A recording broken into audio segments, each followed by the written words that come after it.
Charles Barkley talked about Moses Malone, who was like the first high school to pro guy and was like considered in a land of giants, kind of the giant.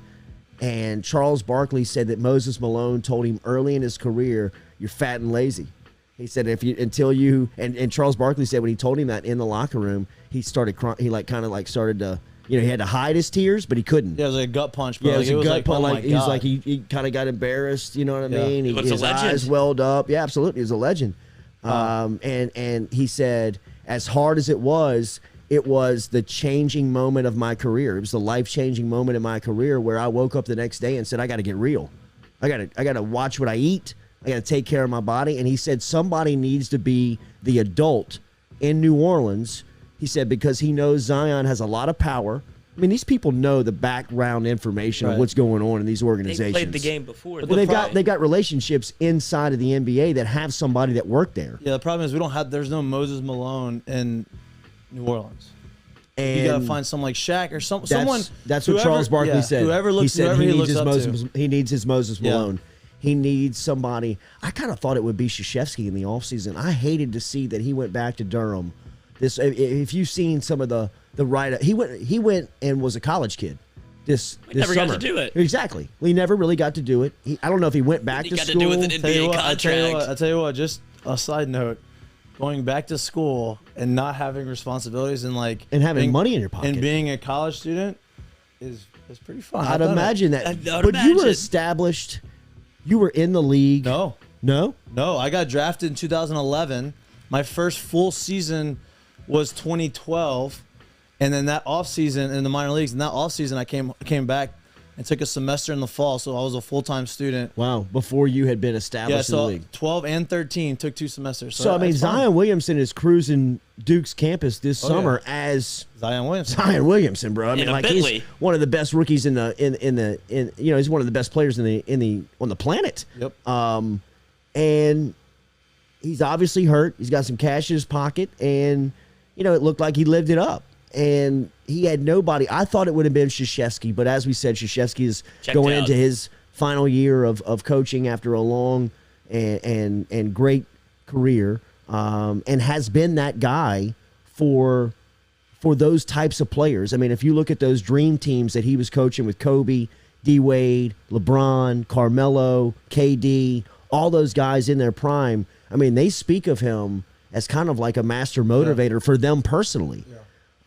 And I thought that K could have been that for Zion this offseason. Obviously, it did not work out like that because it doesn't look like there's anybody within the Pelicans organization that he either respects enough to take that word seriously, or nobody has the balls to walk up to him and say, "Hey, Z, you gotta quit eating, or you gotta watch what you eat. You gotta do this because you're missing out on what you could. You're a superstar, man." Sometimes though, no matter how much respect you have for a coach, and how much you look up to a coach, it's like a parent, right? Like, no matter how much you love your parents, and no matter how much you respect your parents, sometimes you need to hear it from somebody else. Like sometimes you need to hear from somebody almost like a peer that you respect. Yeah. For it to really resonate with you, and I think that's kind of where he's at. Like, Coach K and whoever can tell him whatever they want. Say, hey, you need to, let's figure this thing out.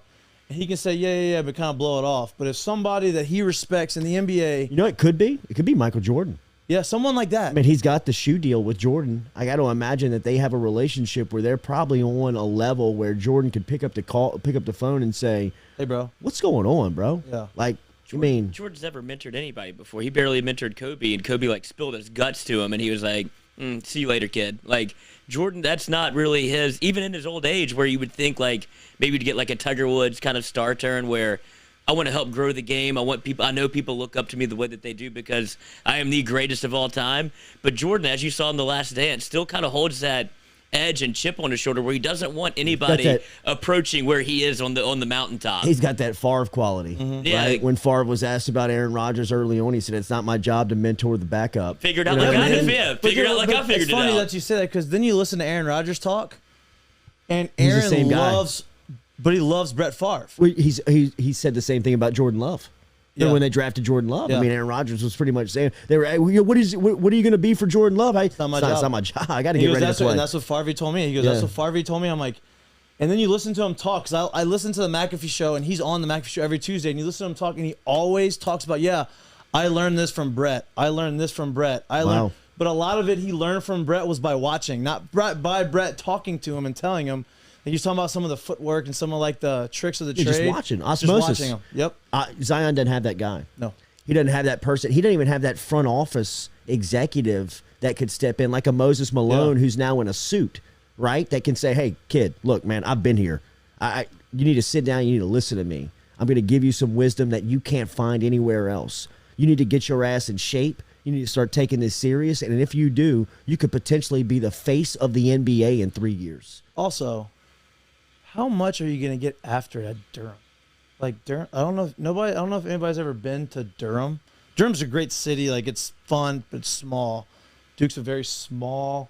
Yeah, it's a small private school, right? Yeah, and like I know you have Raleigh a little bit down the road, and you have, Chapel Hill. Hard But to like, get after it though. where are you getting after it?